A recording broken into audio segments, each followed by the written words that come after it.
फिरदौस जमाल के बेटे का वालिद के इंटरव्यू पर रद्द-ए-अमल सामने आ गया। सदारती अवार्ड याफ्ता अदाकार फिरदौस जमाल की अहलिया ने शादी के 35 साल बाद तलाक ले ली। इस बात का इंकशाफ अदाकार के बेटे हमजा फिरदौस ने अपने वीडियो पैगाम में किया। हमजा ने अपनी वालिदा के पहलू के बारे में तफसील से बात की। उन्होंने अपने वालिद के साथ अपने खानदान के पेचीदा ताल्लुकात को भी शेयर किया।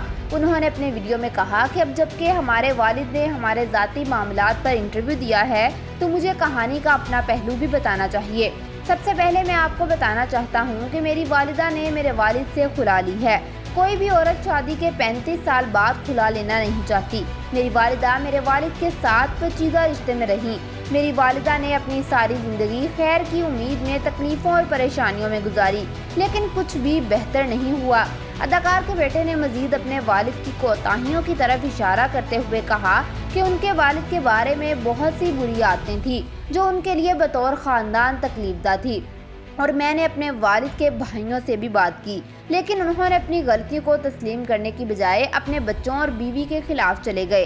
कैंसर के इलाज के बारे में बात करते हुए हमजा ने कहा कि यह हमारे लिए एक तकलीफदा वक्त था जब वालिद को कैंसर हुआ।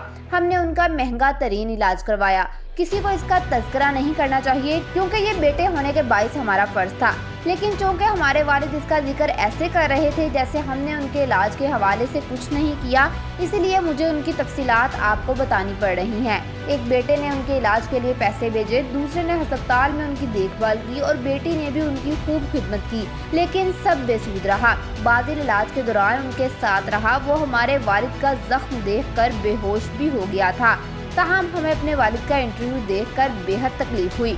याद रहे कि चंद रोज़ कबल फिरदौस जमाल से एक इंटरव्यू के दौरान पूछा गया था कि वो बीमारी में तन्हाई का शिकार क्यों हैं और एक वो सीधा घर में क्यों रह रहे हैं, जिसके जवाब में फिरदौस जमाल का कहना था कि मैंने सारी ज़िंदगी बहुत शोर और हंगामे में गुजारी है, लेकिन अब मैं सुकून में रहना चाहता हूँ, इसलिए अकेला रहता हूँ। फिरदौस जमाल ने ये भी बताया कि वो किराए के घर में रहते हैं और शायद उनके घर वाले उनके बगैर बिल्कुल पुरसुकून हैं।